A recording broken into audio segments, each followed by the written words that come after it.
Hey, Mike with D2D Millionaire here. And do you ever wonder what to do after your prospect qualifies, or do you struggle with that part of your sales process? Well, today's video, I want to go through a couple tips you can use for what you do after someone qualifies.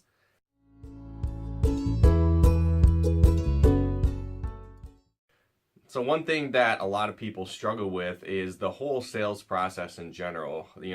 Sometimes what happens is people will jump from the intro or the icebreaker right into the close, or again, they do that too quickly and they miss out on a lot of sales. One of the most important aspects of the sales process while you're selling door to door is going to be the value build. You could have a great intro, a great close, but if there isn't that value build in between, you're going to miss out on a lot of sales. One thing that you really want to focus on is doing the value build correctly. What happens a lot of times when you're selling door to door is someone is going to ask you the price, or how much is it, or how much does your service cost, right? Something to that effect. Now that's actually a great question to ask, or have a potential customer ask you, because then you know that they qualify for more of your time. They're expressing some sort of interest in buying what you have.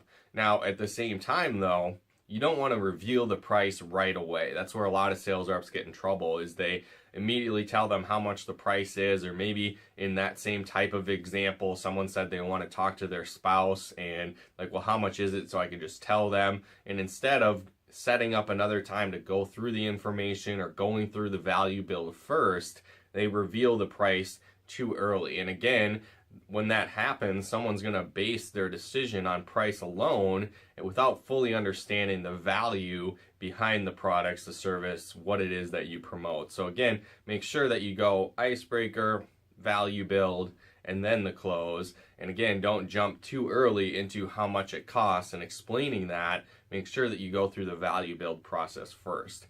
Another tip that I want to give you guys today is using proper tools while going through your value build. Tools can really help you transition, again, through that value build, make it easier on yourself, make it a better value build when you're doing it. And one concept behind that is that a lot of potential customers or prospects, they're not going to take action and they're not going to move forward or buy from you if they're confused, right? If there's some type of missing link, some type of misunderstanding while you're explaining your products and services. Now, depending on what you're marketing, that could happen by you using specific industry lingo. So, for example, let's say you were in pest control, right? And someone had an ant problem. Well, they might not know what using granulars on the yard even means, or maybe you threw out some type of chemical terms, or again, products that you're using, or procedures that you go through. And if someone doesn't understand what that means, they kind of will glaze over, right? They're not going to know what you're talking about. So it's going to be harder to close the sale at that point. So one tool that we really recommend using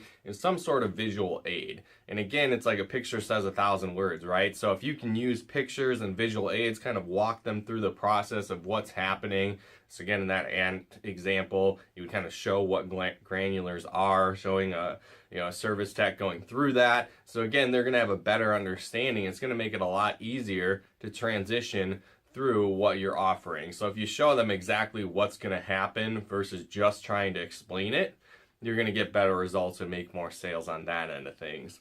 Another really effective tool you can use is a rate card. So again, one of the most effective techniques while you're selling door to door is going to be offering a limited time discount or an extra bonus offer, or again, maybe you're throwing in some type of extra service for people that start today, right? So you're trying to fill in gaps in your technicians' routes. So if someone takes action and moves forward, gets started with your product today, they're going to get that extra bonus. Well, having a rate card handy can really help you in the closing process and as well in the value build process, because sometimes even though you're talking about this great discount, some people might just not believe you, I guess, in general. So if you have that rate card, you can show them, hey, here's what our normal prices are. Here's what you would be paying. Today, if you take action, you're going to save this much. So they can really see that, hey, you're just not making up the discount. This is what you normally pay. If you call back in and get started, tomorrow, a couple days from now, whatever the case may be, you're going to pay this full price. Do you want to get it at this price today? So it adds validity to what you're talking about with the discount. And then again, they can see, hey, this is for real, right? So it can help people take action, get them off the fence, and using that rate card can again create that belief and be like, hey, if you want to take advantage of this great discount, this great offer, or again, maybe you're throwing in bonus services, you could be like, hey, this normally would cost, $200, this normally costs $500, right? Whatever the case it is that you're marketing, they can see that on the rate card and see how much value they're getting with that extra service. So a couple different tools you can use, again, visual aids and using that rate card, and again, focus on that value build, because if people don't understand the value behind your products and services, they're not going to buy. So hopefully you guys got some benefit and value out of these tips. If you did, feel free to comment and share. And if you are in door-to-door sales or marketing and you're struggling, be sure to head on over to dddmillionaire.com. Any information for access to our free podcast training on how to avoid the 5 most common mistakes sales reps make in door-to-door sales. So if you're struggling, not making the income you want, or again, maybe you just want this year to be your best year yet, be sure to head on over to dddmillionaire.com. Any of your information for access to that free podcast training. Thanks again for tuning in. We'll talk to you more soon.